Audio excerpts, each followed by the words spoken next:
OBC शिष्टमंडळाच्या बैठकीनंतर छगन भुजबळ बोलतात।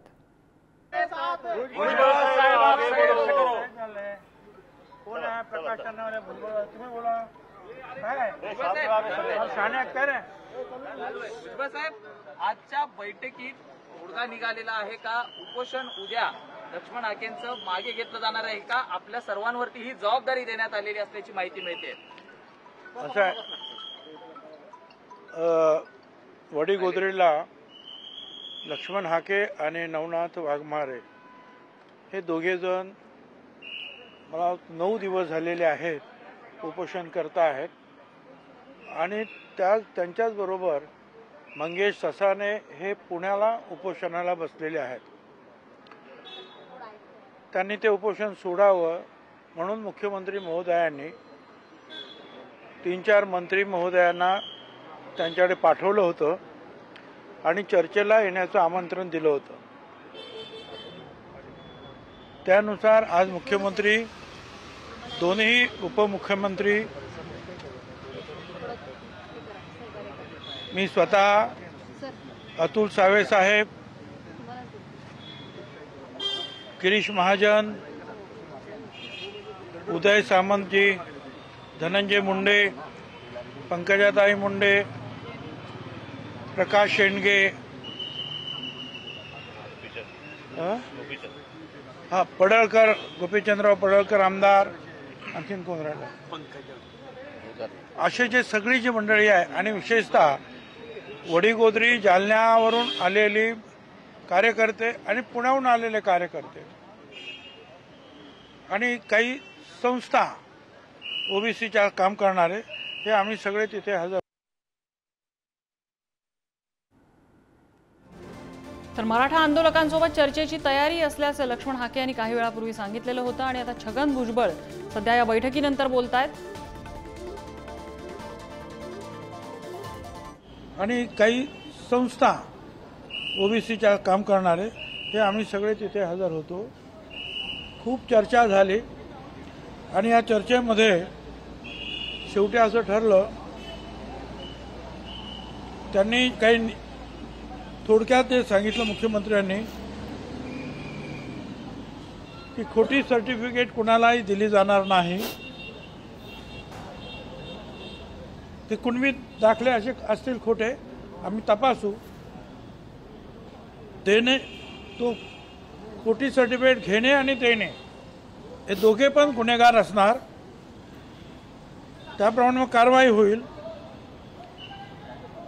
सर्व मराठा समाजाला सरसकट ओबीसी ही मागणी मान्य करता येणारच नाही, ती कायद्यात सुद्धा अजिबात बसणार नाही।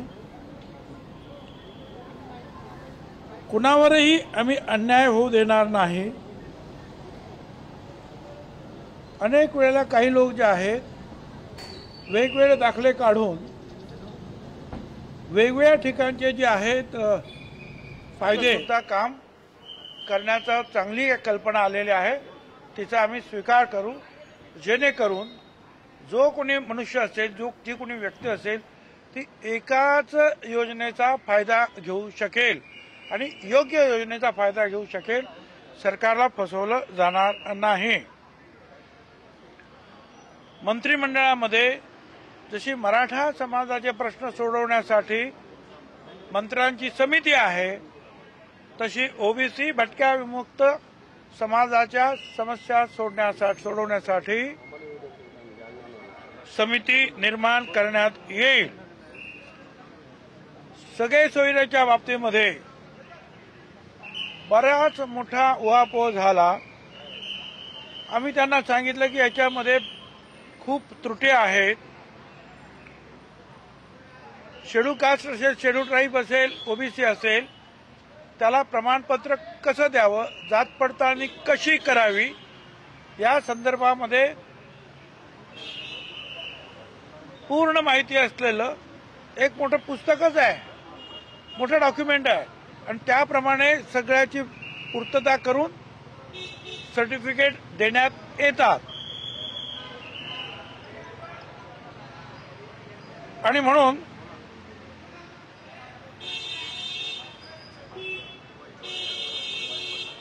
तर हे जे आहे एसीबी सगळे सोयरेचे आम्ही म्हटलं मग गरज काय, जर एक डॉक्युमेंट आपल्याकडे आहेच जे आज 20-25 वर्ष चालू आहे, त्याला कोणी चॅलेंज केलेलं नाही, तर मग दुसरं असं एक सगळे सोयरे तर वेगळं करण्याची आवश्यकता नाही.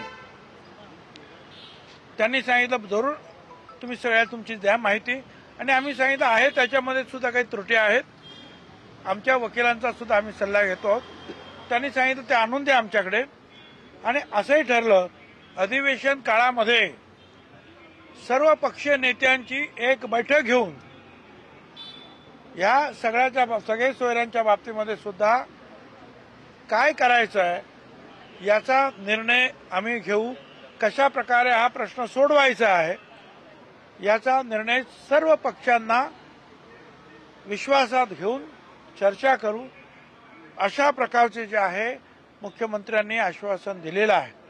त्यांनी हेही सांगितलं आम्ही मराठा समाजावर अन्याय करणार नाही, त्याचबरोबर विमुक्त, भटक्या विमुक्त आणि ओबीसी या समाजावर सुद्धा अन्याय करणार नाही, करू देणार नाही, अशी आमची भूमिका आहे.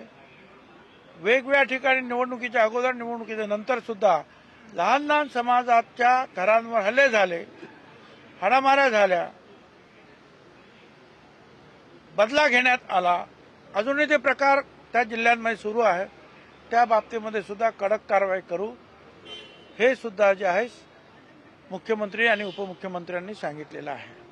आता ही सगळी माहिती जी आहे तुमच्याद्वारे तर तिकडे जाईलच, पण काही मंत्री जे आहेत आम्ही उद्या पुण्याला पण आणि त्यांना वडीगोद्रीला जाऊन या सगळ्या गोष्टी समजावून सांगणार आणि त्यांना विनंती करणार की आमची सगळ्यांची विनंती आहे की तुम्ही आता इथे उपोषण समाप्त करावं, 2-4 दिवस आणखीन तुम्ही थोडंसं आराम करावा, आणि त्यानंतर लवकरच इथे जी सर्वपक्षीय मीटिंग होणार आहे या सगळ्यांच्या संदर्भात त्याच्यामध्ये सुद्धा तुम्हाला भाग घेता येईल. अशा प्रकारे आपण सगळी तयारी करूया. मुख्यमंत्र्यांकडून पुन्हा मंत्र्यांनी शिष्टमंडळ पुन्हा एकदा जालन्याला शिष्टमंडळ पुन्हा जालन्याला जाणार आहात, मात्र हे घेऊन जात असताना लेखी घेऊन जाणार आहे का, आणि त्यांची जी मागणी आहे की मुख्यमंत्र्यांनी स्वतः यावं, तर मुख्यमंत्री त्यांच्याशी स्वतः भेटायला जाणार आहेत. आम्ही मंत्रिमंडळ जे आहेत जवळजवळ 7-8 मंत्री आहोत ते जाणार आहोत. आम्ही जे आता बोलू त्याच्यावर त्यांचा विश्वास बसेल, कारण मी तिथे आहे त्याच्यामध्ये, काळजी करू नका. चला प्रश्नाचं उत्तर दिलं तुम्हाला. अहो छगन भुजबळ बोलतो आहे मी ओबीसीचा लीडर आहे काय, आणि मी ज्या वेळेला निरोप घेऊन जातो आहे त्यावेळेला माझे ते लोक जे आहेत, माझे लोक आहेत ते विश्वास ठेवतील. आणखीन काय बोलायचं आहे, काय लावालावे आणखी काय नाही ना बाबा. किन मुद्दों पर चर्चा हुई और बैठक के अंत में क्या निकल कर आया? नहीं, ये जो है उन्होंने उनको हम दरख्वास्त करेंगे, 7-8 मंत्री जो है कल जाएंगे, उन्होंने जो बातें वहाँ उन्होंने सवाल उठाया है उनका जवाब देने की हम कोशिश करेंगे. मुख्यमंत्री, उपमुख्यमंत्री, सारे मंत्री जो है बहुत सकारात्मक है इसके ऊपर. कुछ बातें उन्होंने मान ली है और उन्होंने ये भी कहा है कि ये सारे सवाल हम आने वाले अधिवेशन में सारे पार्टियों के नेताओं को बुलाकर उनके सामने उसको रखेंगे, और ना ओबीसी और जो घुमंतु है उनके ऊपर भी अन्याय नहीं होना, मराठा समाज के ऊपर भी अन्याय नहीं होगा, ये कोशिश हमारी रहेगी. आज किन मुद्दों पर चर्चा हुई और मुख्यमंत्री जी ने क्या आश्वासन दिया? बोला किन मुद्दों पर चर्चा हुई और मुख्यमंत्री जी ने क्या आश्वासन दिया, उस बारे में भी बताइए. मैंने कहा ना कि एक सर्वपक्षीय मीटिंग वो बुलाएंगे. जो आपको जिस कैटेगरी में आप है, ओबीसी में है, एसीबीसी में है, ईडब्ल्यूएस में है, तो उसको जो है आधार कार्ड से जोड़ेंगे ताकि एक आदमी, एक व्यक्ति, एक शख्स एक ही जगह जो है वो अर्जी कर सकता है. ये होगा. और साथ में जो जहाँ जहाँ कानून हाथ में लिया जा रहा है वहाँ हम कड़क कार्रवाई करेंगे। ये सारी बातें हैं। जरांगे पाटील आपल्याला धमकी दिलेली आहे, राजकीय करिअर तुमचं संपवू असं म्हणतायत ते। जरांगे पाटील म्हणतात भुजबळांचं राजकीय करिअर आम्ही संपवू। अरे काय झालं भुजबळ साहेब, एकीकडे तुम्ही विश्वास व्यक्त करताय की मी ओबीसीचा लीडर आहे, उपोषण मागे घेण्यासाठी चला तुमचा नाही प्रश्न यांना विचार। जरांगे पाटलांनी मी तुम्हाला सांगितलं ना, आता उत्तर दिलं ना बाबा। नाही सांगितलं, आम्हाला सांगितलं छगन भुजबळच्या शब्दावर विश्वास आहे। जरांगे पाटलांनी आपल्याला म्हटलेलं आहे की भुजबळांचं राजकीय करिअर आम्ही उद्ध्वस्त करू। असं आहे की कुणाचंही राजकीय करिअर उद्ध्वस्त जे आहे करणारी जनता असते, एका दुसऱ्या माणसाचं ते काम नाही। आणि जनतेचे आशीर्वाद आमच्याकडे भरपूर आहेत, काळजी करण्याचं काही कारण नाही। भुजबळ साहेब, तुम्ही मागच्या काही दिवसापूर्वी ज्या वेळा पत्रकार परिषदा घेतल्या त्यावेळेला तुम्ही कागदपत्रासहित सिद्ध दाखवलं होतं की बाबा खोट्या नोंदी केल्या जात आहेत, खोटे दाखले घेतले जात आहेत आणि याच अनुषंगानं बैठकीत चर्चा झाली, परंतु कारवाईचं अजून कुठं काय? होय, त्यांनी सांगितलं आज सुद्धा ते प्रश्न आम्ही आज सगळ्यांनी, प्रकाश शेंडगे असेल, आम्ही असू, इतर पडळकर, सगळ्यांनी सगळे प्रश्न तिथे मांडले आणि त्यांनी सांगितलं की खोटे दाखले घेणारे आणि देणारे हे गुन्हेगार आहेत, त्यांच्यावर कारवाई करू। जातिगत जनगणना होनी चाहिए, आपकी मांग रही क्या? ये मांग हमने की है। हमने मांग की है, सारे जो दूसरे जो हमारे लोग कार्यकर्ता थे उन्होंने मांग की है और उसको जो है फडणवीस साहब जो है उन्होंने भी सपोर्ट किया। ओबीसी नेत्यांशी आम्ही बोलल्यानंतर असं कळतं आहे की आजच्या बैठकीमध्ये ते समाधानी असल्याचं वाटत नाही, फक्त तुम्हाला वाटतंय तर आम्ही बघू काय करायचं।